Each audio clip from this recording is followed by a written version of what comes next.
Hey everybody, somebody in the chat tell us if you can see us? All right, sounds like you can see us.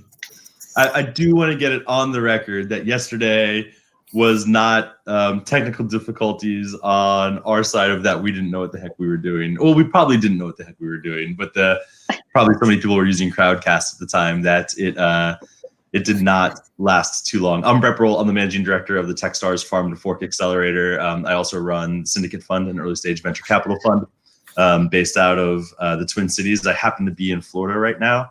Kind of got stuck here. Ryan, you want to introduce yourself? Sure. Hey, everyone. Ryan Broshar with Matchstick Ventures.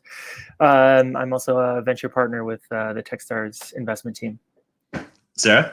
Hey, everybody. Sarah Bain. I'm an investment manager on the Techstars investment team, but I'm here in Minneapolis. Yeah. And so just to give you guys a quick overview of what we're going to do today and just a little bit of how we want this to work. We are, Sarah, Ryan, and I are going to walk through just a few things that we want to get out there. We'll probably talk for about 10 minutes, and then it's really just an opportunity for you all to ask questions to us. For questions, don't do it in the chat. Do it in the ask a question section at the bottom, and you can start putting questions in there now. And after we kind of get done with the quick kickoff, we will just start getting to questions. I'll moderate, field them to Ryan, Sarah, or take them myself. And also before we get started, thanks to Jess and Steph, who really did a lot of work to help putting this together as well. We'll also have a recording and share that out after we're done with it today. So it's good to have everybody on. Hopefully everybody's keeping their spirits up, even if you're in quarantine or you're stuck in your home. I'm in my parents' home with my 2 kids and my wife, which is great. It's kind of funny, and it's like I'm a little kid again. And so it's been an interesting last week for us on our side. At least I'm in Florida where it's warm. But all right, so to dive in, rub it in. I know. Yeah. Like this morning I had to watch my kids for an hour and took them on a bike ride outside. It was nice. It was nice. The couple things we want to talk through. The real focus of today is some operational strategies for startups that are not only going through this, like what is not going to be, hopefully going to be a short period of quarantine and people not being able to go out, but also things to be thinking about with the impending economic downturn that is going to come from this, right? You don't shut as many things down as we've shut down without having real economic impacts. And so some things that startups should be thinking about, not just in the short run right now, but also over the next 18 to 24 months to be prepared for what life is going to be like. And it hasn't been like since probably 2009, 2010. We're going to talk a lot about cash flow management, fundraising, and dive into that. So those are really the 2 topics, and we can talk a little bit on the investing side, if there's some investors on the call, but also on the startup side, what to expect. So that's the quick overview. And before we dive into a few topics, I do want to say one other thing, that anytime there's something like this happens, or any major event or any major issue, there's certainly challenges out there, and you can really get down and down on yourself, down on your company. There's also opportunities though, right? And so one thing that I think is being talked a lot about is how hard it's going to be, and it is going to be hard for a lot of companies and for a lot of a variety of different reasons. But there's also going to be a tremendous amount of opportunity for new companies to be started and great companies to be started, or companies that have recently been started to figure something new out. There's a tremendous amount of business model innovation that comes out of situations like this. Companies that can pivot, that can try new things because they're forced to. And you can build great things in times like this as well. So don't just look at it as this is as something that you have to deal with and you just have to figure out. It's also, think about it as an opportunity for your company as well. I think that's really important to keep in mind. 2 other things before I'll kick it over to Sarah. One is don't act rashly.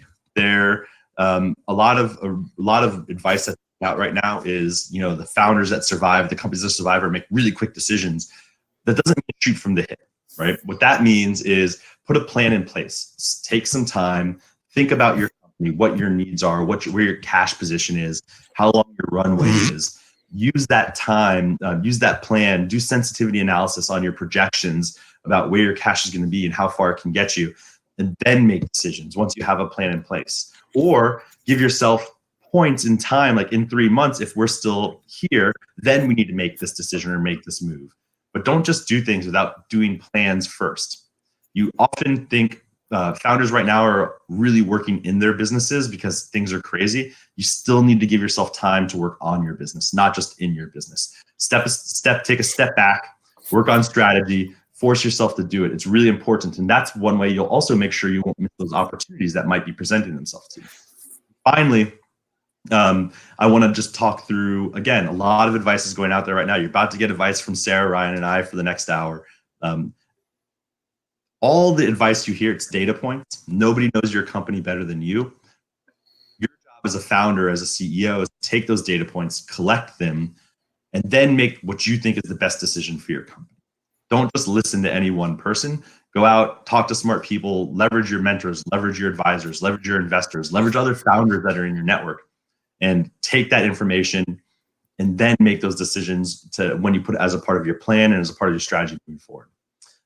With that, I know Sarah wanted to has a few other best practices around operations that she's going to kick in and dive into. Sarah, what are a few other just things you're seeing? And again, Sarah's from Techstars Ventures, and she works with a ton of Techstars portfolio companies. And so what are a few things that you're seeing that startups are doing, some things that they're trying or thinking about operationally on their side right now?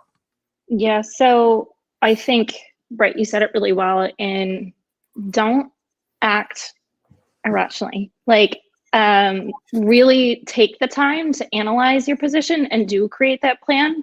But also while you're doing that, like, act with compassion and keep your employees and your customers' safety at the top of mind.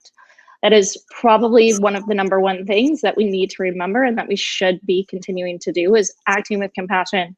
Your customers will see it, your employees will see it, and everybody is going to focus on what's going around much better because of it.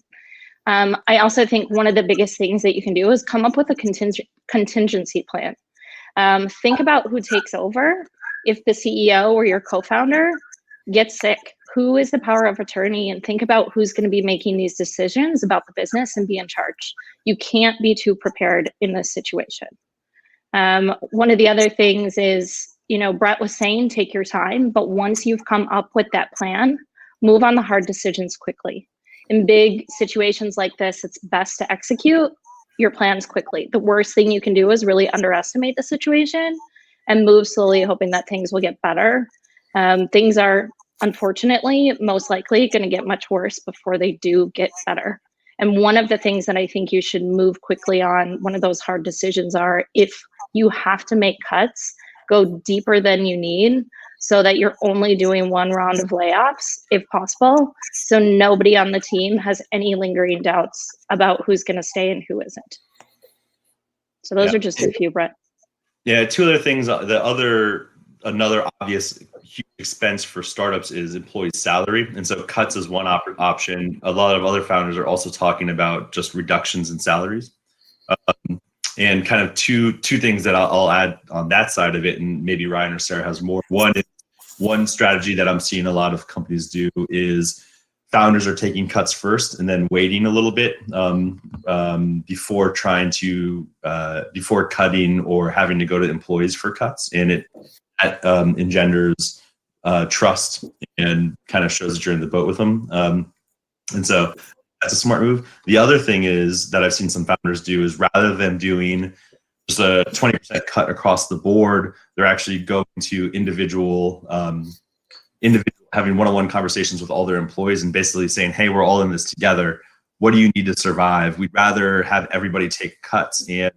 But my VP of engineering, who makes a ton of money, might not. They might be a single person with no family, and an associate level new hire might have 2 kids and is the primary breadwinner, and might actually need to make more money right now than that VP of engineering. And so I've seen some companies go to their teams and have people do basically need-based cuts, if you will, which is another really interesting strategy that you can do and that you can take on the salary side. Ryan, Sarah, anything else on the salary or operational cuts or ways to think about those? I think you could also, think about furloughs. Like, if you don't want to make that cut, have that conversation with your employees. Think about if, a temporary leave is something that you guys could be doing. Another option is also thinking about how to get creative with the people within your organization and moving them to different roles.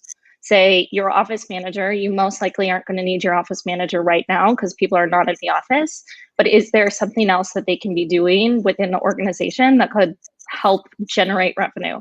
Could they be a part of the sales team, start doing cold outreach, having conversations with different customers or clients, getting creative with what different roles or what different thing that you guys need help with is a great way to move people around within the organization without cutting them. Anything else, Ryan, on your side? I think just when we've been spending time with our portfolio companies, we've been going line by line just through everything. And another big one is your lease, like office space, whatnot. Like everyone's working from remote right now. Like this is probably a good trial case to see if this is a way that your company could continue, especially if it's a smaller team and it's an easy transition. Maybe that's a consideration for the next 12 to 18 months of just going remote, seeing if you can get out of your lease or renegotiate it,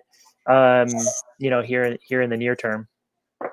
Yeah, I think those are all good. The one other thing I would say too is you don't need to necessarily, again, if you're a company that's well positioned and you think there's real opportunity for you right now, because there is going to be real opportunities, like not everybody needs to cut, right? There's some companies, again, that should probably stay staffed. And one of our portfolio companies, I was talking with them recently, and they're actually excited to hire more people right now because they think that it's going to be less competitive for really high quality, high level people, where for the last 4 years, it's been incredibly difficult to get like superstars as far as salary goes, as far as just the amount of competition that they're facing. And so, they're fortunate where they just recently closed a fairly significant round, but they're actually looking at this as like a hiring opportunity over the next 12 to 18 months where they think they'll have significantly less competition for really great candidates than they've had since 8-9 years. And so that's another side of this. If you're in that similar position, it could be a really amazing opportunity in some ways. And utilize the network here, Brett. If you are hiring and you know of other companies that unfortunately had to let people go, tap into that network and have those conversations and see who you could be potentially bringing on board from the companies that you already know. Yep. And a lot of this obviously has to do with cash flow. And so, Ryan, I wanted to kind of kick that over to you. You run a venture fund. Has your fund thesis, are you changing the way you're investing right now? And then obviously, I'm sure you've had lots of conversations with other venture capitalists recently. What are you seeing? What are people doing? What do you think? What are your thoughts there?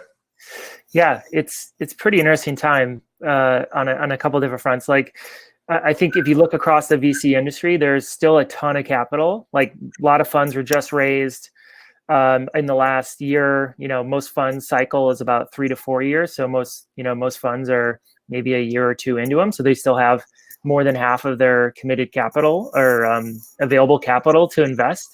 And what I've been seeing in the market is that VCs are very much open for business, as is, Matchstick. Like we're still evaluating deals. We're still working through our pipeline, just like we were 2 weeks ago, 2 months ago.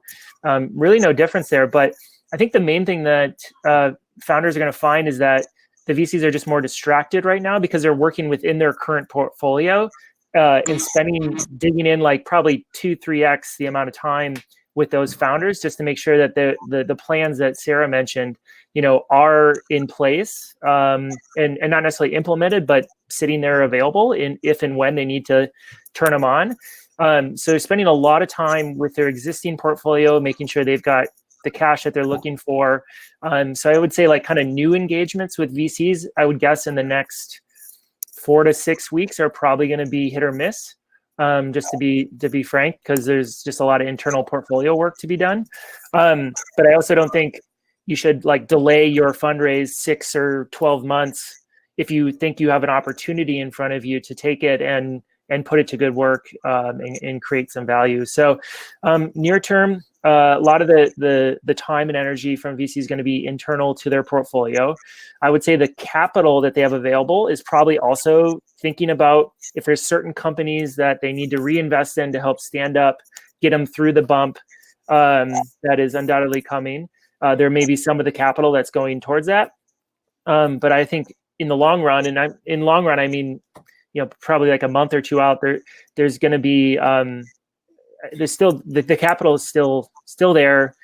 It is still the VC's job to invest that capital, no matter what. So there's a need there, but I would also recalibrate your message towards the VC of like, hey, considering what is happening and there's this new normal, like this is where we see opportunity, and that's really where you can spend that extra month if you need it from there. But one of the exercises we've seen across the industry as well that when we've been talking to the portfolio, and I think Sarah touched on this as well, is like that contingency plan within the portfolio, but also we just said do a mental exercise of like how if tomorrow you needed to double your runway.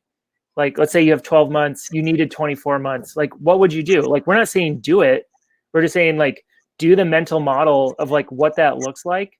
And then it's probably going to be somewhere in the middle there, right? Like you could go to an extreme, say like, I never need to raise money again. You could go double your runway, kind of depends on where you are, but just kind of mentally think through like what that looks like and then kind of work your way backwards.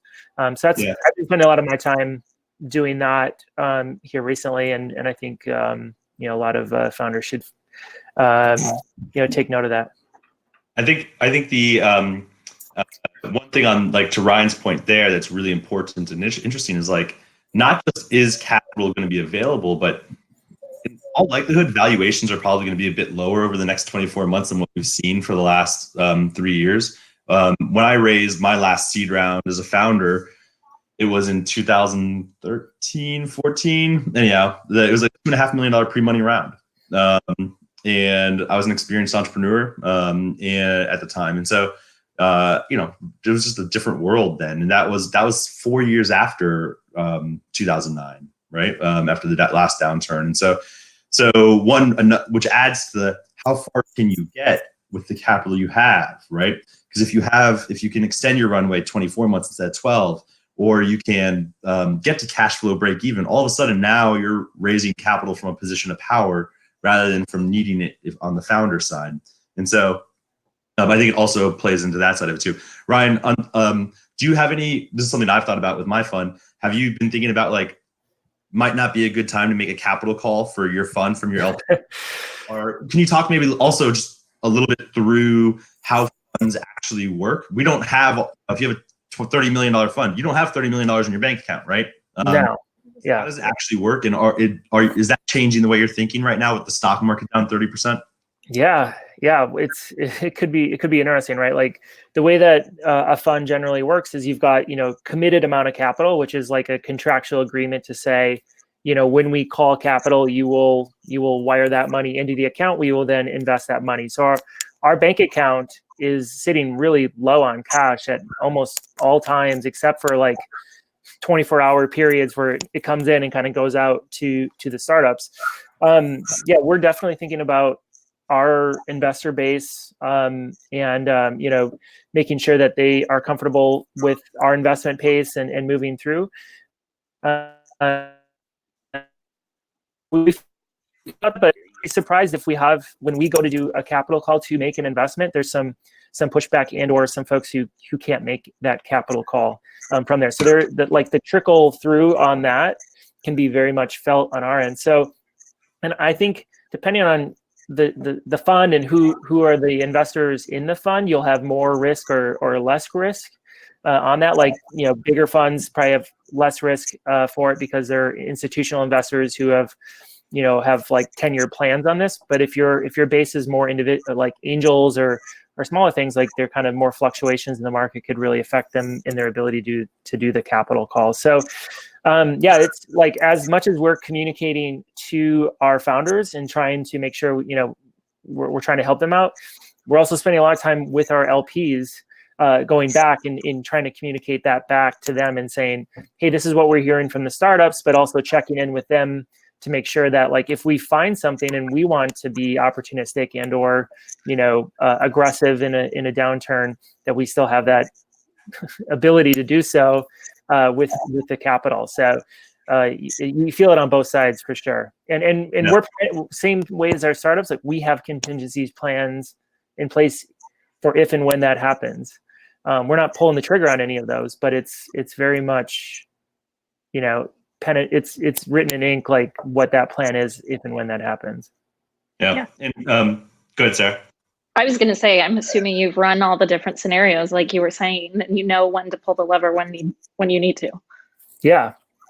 And I think some of it for us is like, we want to be careful of like, when we call capital, we don't like calling capital like today when everything's like in a free fall would probably be bad timing. So we're trying to capital plan through the end of this year, just like anyone else, but also not trying to restrict ourselves the ability to make investments.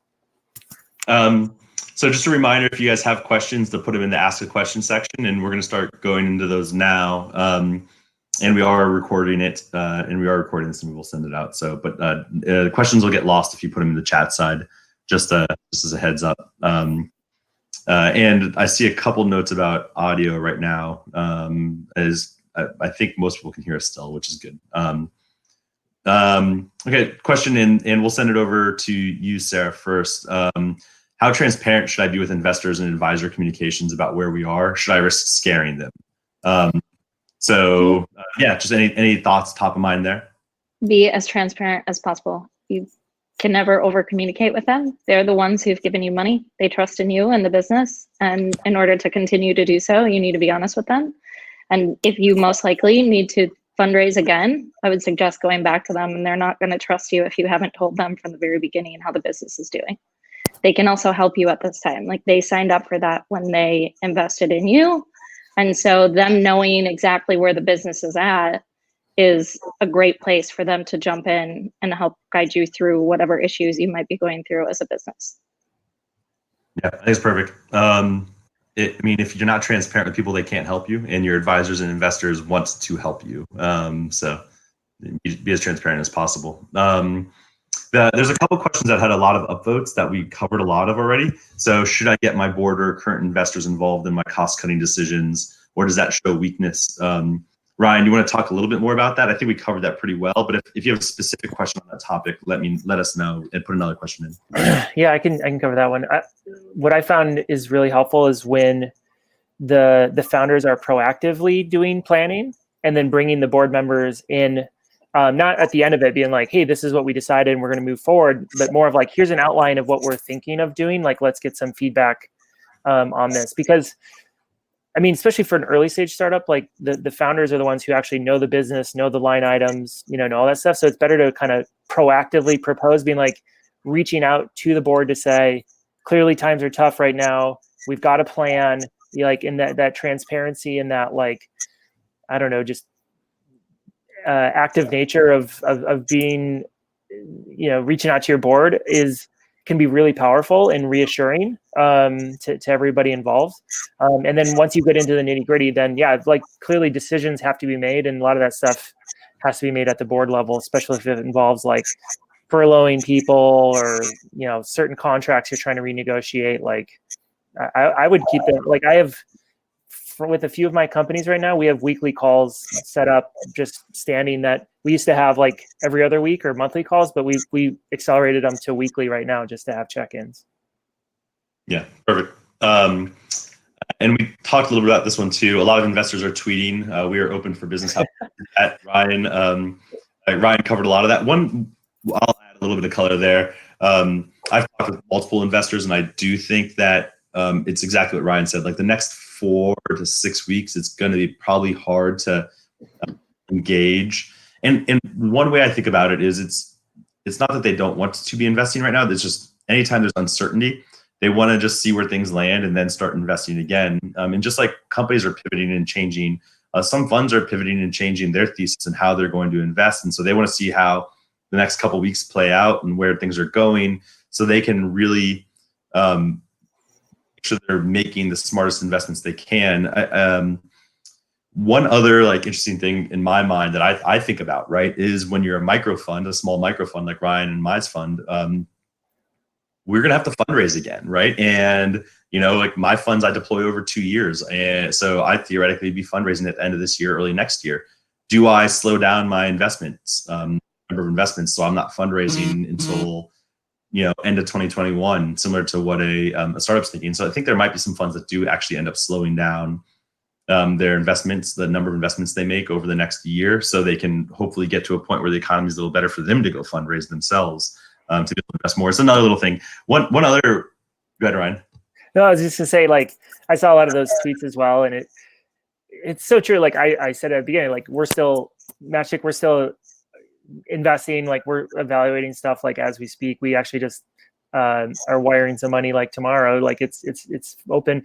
But on the flip side, no one's gonna tweet out being like, we're closing down shop because of because of this virus, we're freaked out and time to panic, everyone. Like I think that's just kind of like table stakes right now. Like no one's gonna say the opposite of that. So just I would take that with a grain of salt. Like clearly everyone's still open for business. And I think now is the time to try not and be less in like pitch mode, in close mode, unless you have like a deal that's almost done.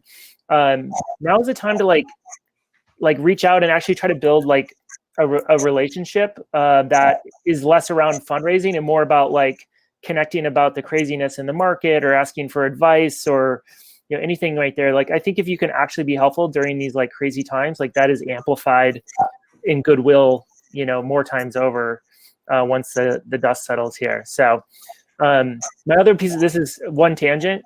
This has less to do with like starting the initial engagement, but if you are close to closing a round, or like let's say you have got signed signatures or you're trying to get stuff done, like I would get it done like tomorrow, if not yesterday, as soon as you can, just to make sure that that is in the bank, that is secured. So push hard on rounds that are, almost closed. I would push really hard to get those closed like ASAP, just to make sure there's no uncertainty, coming through in the next few weeks. Yeah, I agree. But if you have the opportunity to put cash on your balance sheet right now, put cash on your balance sheet as quickly as you can, before it goes away, before that opportunity goes away.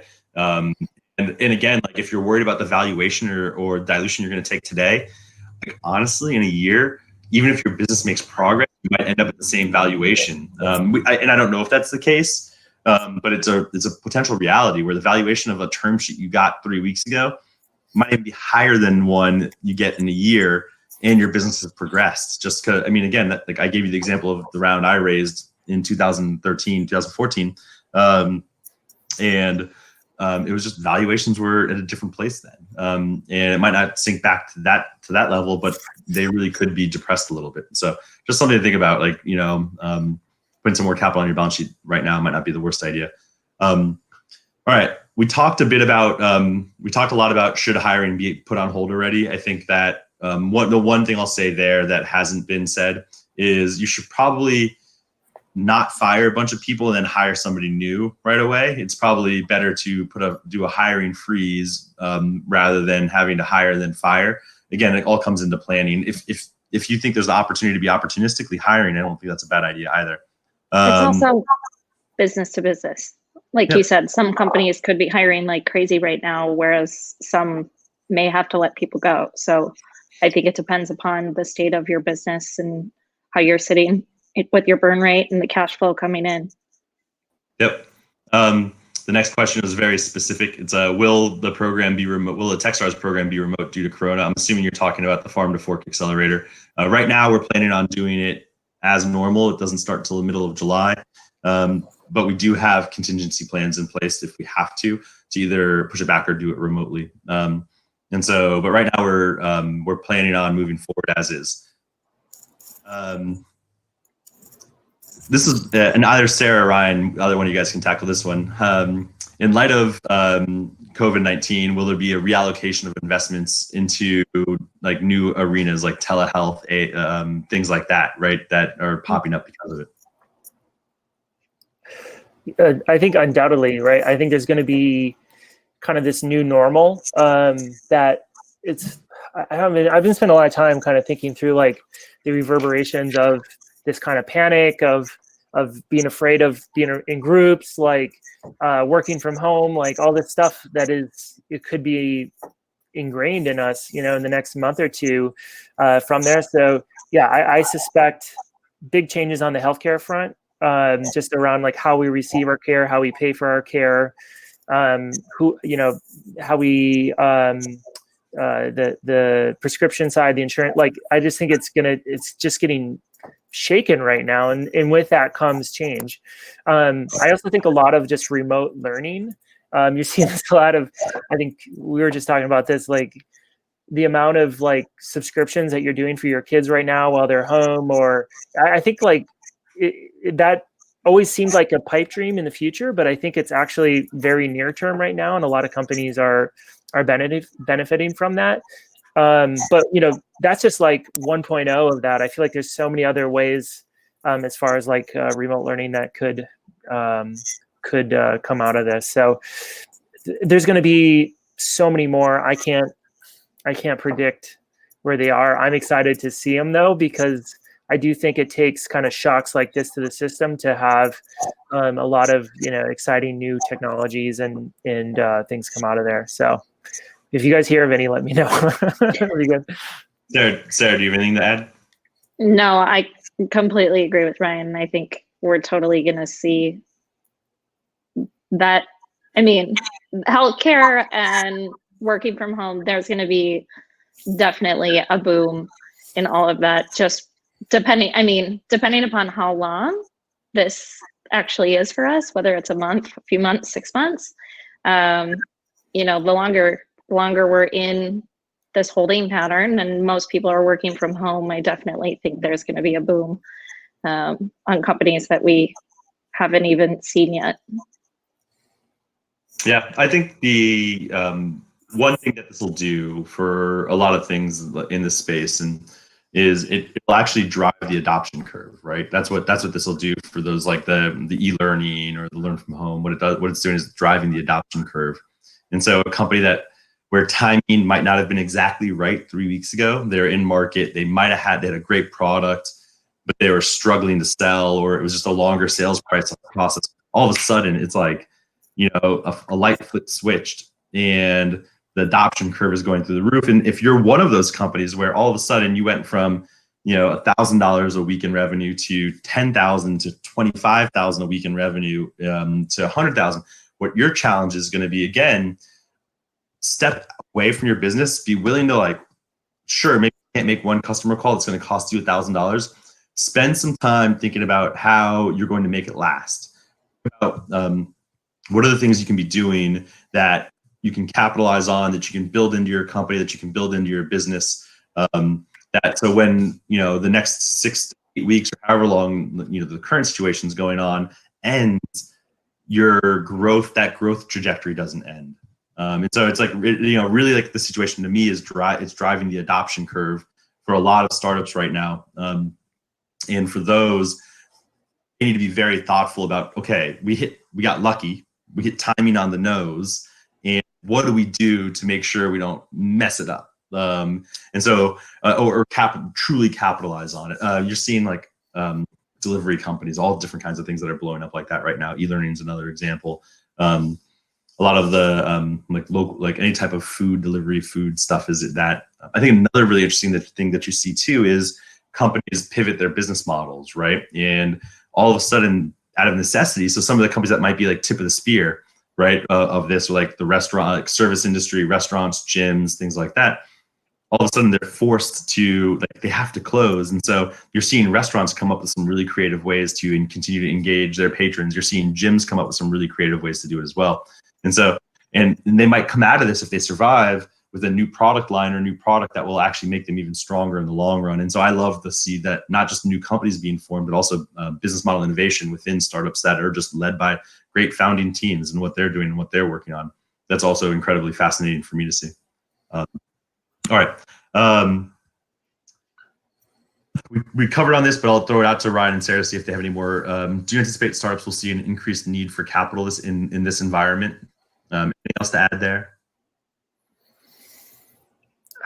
I mean, I guess an increased need for capital. I mean, I think the priority of having capital is increasing, right? Because I think there's a period now where it's just like conserving cash is essential. So if you can get your hands on some and conserve it, like that is essential right now. I don't know if you'll necessarily need more. I think it just depends on your business and what you need. I guess there's a case to be made that, after all the belt tightening that's undoubtedly going on right now, like there may be a need for less, right? Like you may have had to make some hard choices, and those end up benefiting your business, and you realize you can run leaner and meaner than you had thought. But I wouldn't say like post this bump, like, you're going to need more capital to start a business. I think that'll be relatively similar. There just may be ways to more efficiently run it. Anything else, Sarah? No, I agree. Hello all. Thanks for putting this on. Going into a post-pitch meet with the VC who's apparently interested. Let me read through this, and then I'll. Somebody's asking a question about, should they include, like when they're putting together their planning and projections, should they include their salary, their own personal salary as the CEO founder in their startup, right? For the startup. Sarah, do you have any thoughts on that? Put their salary within the cash flow. In the cash flow? Should like the founders take a salary? Should they be thinking about their salary when they go to fundraise? I mean, that's a tough one. Yes and no. Yes, in the sense, because you have to think about yourself, think about the business. But no, depending upon, where is the business sitting and what others are involved in the business. And that's a tough one, truthfully. Ryan or Brett, happy with your response. But truthfully, I would say yes and no. Yeah. I would say no initially. Like you don't need like line items in your initial engagements. But if you're getting down to like later meetings and they request, your financial projections, there's usually a line item in there that says founder salary, like whatever. And I think that's just part of diligence of going into a company and seeing where the cash is going to be invested in. Yeah. I mean, I think that most investors, especially institutional funds, like maybe in early friends and family rounds, you might go and pitch like, hey, I'm not going to take a salary since you're taking risk. But once you get to institutional fundraising rounds, like investors expect our founders we don't want our founders to worry about where the next meal or how they're going to, pay for living, right? We want them to focus on their company. But early on, and so it does depend a bit on the stage of the company, and things are changing with everything going on. I think the founders are probably going to be the first ones to tighten their belts. If they can't expect their employees to take less without having to take less themselves. So, this is for anybody, any suggestions or just starting a business, any suggestions or tips on how to grow during this time? How do you keep momentum, like early momentum going? Any thoughts? And it could be, there's probably different ones for different types of so maybe like enterprise SaaS or B2C consumer, or like just like feel free to throw out some tips or tricks that you're seeing in any of these spaces. Yes, some of the stuff I've seen is a lot of companies are offering their services for free. Right. That this might be a period of just cash conservation, wait till the tide starts to rise again, and then really go for the sales side of it. So making your software more ubiquitous, across the ecosystem. So I think that's time, but growth can come in a lot of different forms. It's not just revenue, right? Like this could be the number of engagements you've had with enterprises, the number of unpaid pilots that you've run, the number of signups on your email list, the number of times you've updated your product, new product releases that you've had with your trial group. Like think of this as a time to, like, if you have a business, that kind of step back, take a breath, focus on some like core technical debt or stuff that probably should have been done a while ago or needed to get done, you can do it now. And if you're just getting started, like use this as a time to like not jump out and sell unless there's clear opportunity for you to sell and you can take advantage of the market conditions. But if not, then just spend as much time as you can with potential customers and with your product, so that when the tide does come, you're sitting there, ready to paddle out and ride it. I'll add two things, like two specific things that I've seen. One, it actually, to reiterate, some companies are going out there and giving their product away for free right now as a way to drive adoption. And so, I mean, like a lot of the conferencing ones are being given away for free right now. We have a company that we work with that has software for the restaurant industry, and they basically are going out and giving their software away, for trying to bring restaurants on right now, giving it, which is really hard to do, but doing it in a way it's like, hey, just use our software. It might make you more efficient or better. And you can just use it for free. One other neat thing that I think some enterprise SaaS companies are doing, because you can't meet right now, is they're creating a lot of virtual trainings, virtual onboarding, like all this virtual stuff that in their lines and in their spaces, it's always been like handshake, going in person, flying around the country.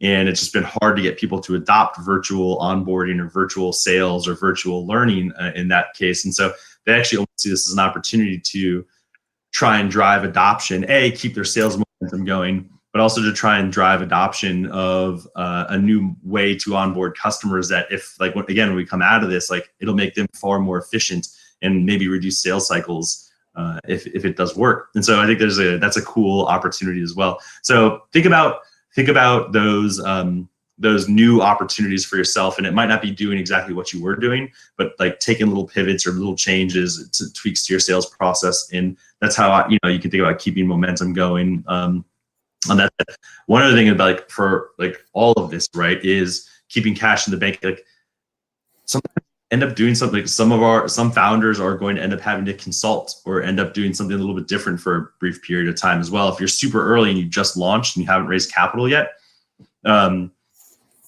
have an opportunity to be really flexible and figure out like incredibly, creative ways to finance your company and finance your ability to continue working on a startup as well.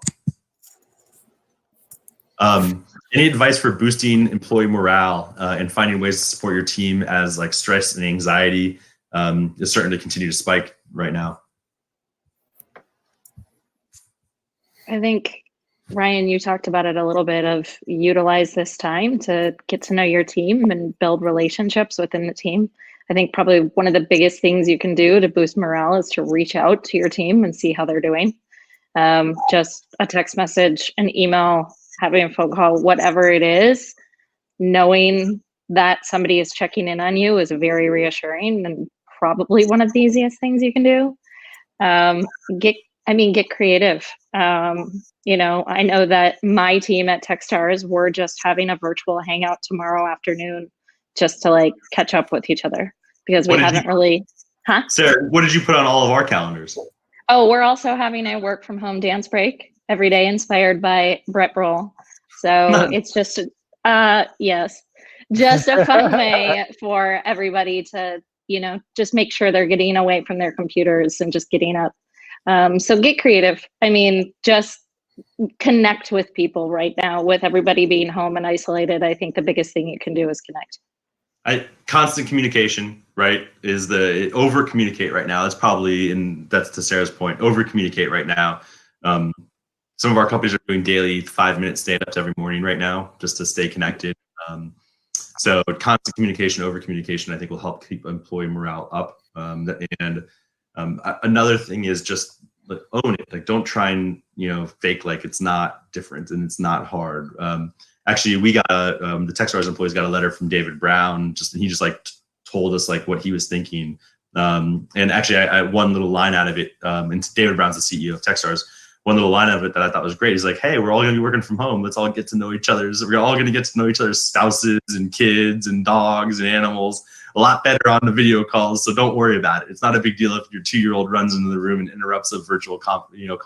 And so saying things like that are, I think, incredibly helpful. At least, like that line stuck with me, right? And made me feel a little bit better about our leadership and the way we're handling it at Techstars. And so he didn't have to send out that notice, but I mean, things like that are really helpful, I think. Yeah, being understanding, knowing that everybody's, got different things going on and everybody's schedule is a little screwed up right now. Another fundraising question, and we talked a little bit about this. How much time do you think we need to wait before approaching investors again? If you were thinking about launching a round, if you were going to launch a round this week, how long should you wait before going to market with a round? I mean, my best guess to be conservative would be like 6 weeks. You just don't fully know like where this bottom out, or like when the numbers start to get really high of infections, like how people are going to freak out, or if there's going to be lockdowns, or there's just a lot of like kind of macro things that could happen that could literally slow down everything. And you don't want to engage and then have this huge break in between. So I think it's something, and this is just me saying, like, I think each founder is just going to have to evaluate basically week by week at this point to say, like, where are we at in this crisis? Like, where do we think that the attention is going to be away from like the national, international news to within the portfolio that a VC has, to be able to start to be like, okay, like I'm gonna get my head above the dirt here for a little bit and take a look around to make some new investments. I don't know. I would say evaluate it in like 3 to 4 weeks and see if it is a little less crazy. But always give yourself, 2 to 4 weeks. You don't want to engage and then have something crazy happen, and then it's 6 weeks or 8 weeks before you have the follow-up stuff. So that's why I'm like just a little hesitant to like start the engagement now, because something could crazy happen in the next couple of weeks, and that just like there may be a big gap between that. And you want, in a fundraising, you want momentum, you want attention, you want that stuff to keep rolling, and you don't want something to throw that off course. Yeah, I agree. You can probably use the stock market as an indicator. Like once the stock market steadies, like it doesn't really matter where it steadies. It's more the unknown that's causing it, right? So if the Dow is at 20,000 for 10 days straight, maybe you're like, okay, maybe things have settled down now a little bit. And so just as a potential indicator, obviously it's very different from investors, but when it's going up and down like this every day, people are thinking about a lot of other things, including investors and angel investors, certainly. So that could be one indicator that will tell you when things have calmed down a little bit. It'll probably be a bit of gut too, though. But it looks like in the chat, somebody in response to building morale, I mean, this is awesome if you can do it, but they spend a small amount of money to the team for them to spend, no strings attached, on whatever they wanted. And that's huge. I bet a lot of people would appreciate that gesture, but I know that not everybody can do it. Yeah, it's interesting. I also think, obviously you have equity too, right? And so if all of your employees take 6 months of significant pay cuts, and there's probably right or wrong ways to do that, and I don't always say that employees should, companies should give out equity right off the bat, but it's another tool you have in your toolbox potentially. What groups, communities, forums do you recommend for startups or entrepreneurs who want to use their skills to help mitigate the public health crisis? I don't know, but I will plug, we actually have a Google Doc that we're putting together a bunch of resources and places and things around this right now. And so I don't have a good answer for that. Maybe Sarah or Ryan has a better one, but we do have a Google Doc that's public that I tweeted it out yesterday. We might be able to put a link to it in the Slack channel if Steph is listening as well. So that's one. Steph or Ryan, you got any? I don't, sadly. But if I do think of any or know of any, I will definitely add it to that doc. I think Ryan froze up a little bit. Any advice for companies that are super early stage and looking to fundraise for the first time? Sorry, I just saw another question. Oh, you're laughing at that person because it's going to be so No, hard it asked if Ryan is wearing sandals. That's not very empathetic. I am not. Unfortunately, I have cold floors here. Sorry, Brett. I was in Florida like Brett on vacation. First time fundraising right now in this environment. Any advice, Ryan? I think spend this time building like actual individual relationships with people if you can. It's going to be tough, so I guess my real advice here is be intentional what you're doing with your time right now, as far as you're building your product, your business, who you're reaching out to, who you're building relationships with because of that. And think through like how far can you get without having to raise capital right now, and see how much progress you can get by bootstrapping, nights and weekends, whatever it is. I know it's hard to do when considering the circumstances, but if you can show that much more traction without having to raise, and every business is a little bit different, if and when the capital markets open up again, if you have that progress, and like that's going to be a huge differentiator from other folks who are coming to the market super early without less traction. So I think use it as a time to really dig in, be frugal, and try to make some progress on your business earlier, and that'll help you with fundraising later. Yeah, I'd agree. And you already touched on this earlier, but there is still going to be capital out there. So if you can show the progress and you can show the traction, there is possibility that you could still raise money right now and months from now. Yeah, and be aware of like your stage and who your investors are, right? This is something that I give this advice to the founders, regardless of like what economic environment we're in, is know what stage you're at and make sure you're targeting the right type of investors. If this question is like, we're super early stage. I mean, most rounds are called friends and family rounds for a reason, because their first money comes from people that you already know that are investing in you, not from people that you're going to meet for the first time. And so make sure you know who you should be targeting and who you should be trying to raise capital from, and don't spin your wheels. It's always great to be building relationships with investors regardless of stage. But if you're a super early stage company, don't go pitch an A stage investor. Approach that A stage investor with hey, I just want to get to know you and learn where I would need to be. I know we're too early for you. Would love to know where I need to be though before you would be an investor. So it's great to build those relationships, but don't pitch them, because then you're just going to turn them off and you're going to look not, to be honest, because you're not going to look like you don't know what you're doing. All right. Any ideas of messaging for existing customers? It's a good one. So any thoughts or comments, anything in your portfolio company or your portfolio of ways they're managing existing client relationships? Yeah. In our portfolio, for the key customers, they've called them, like literally just called them and just said, hey, how are you doing? Like personally, like just have like a personal human to human connection with that. Like this is crazy times, right? And kind of relate on that, and just checking on them personally, and then also on the business, right? Like clearly, what can we do to help you in your situation?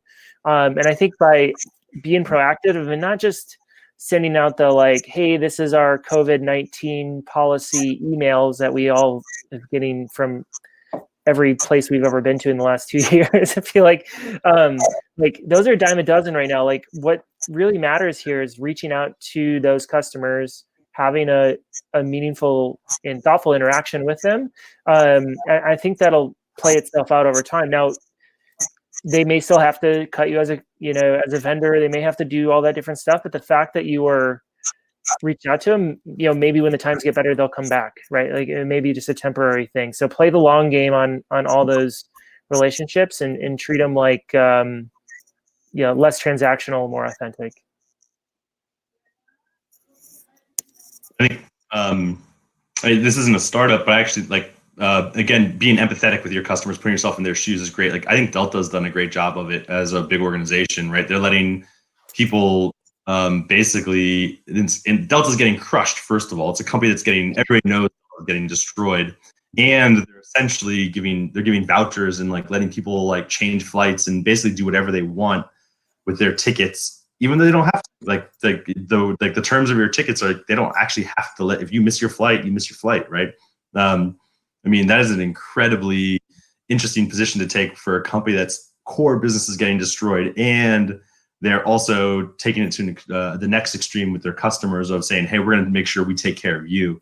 And so this is one example that's that I fly Delta a lot. They're a big hub in the Twin Cities, and it was meaningful to me.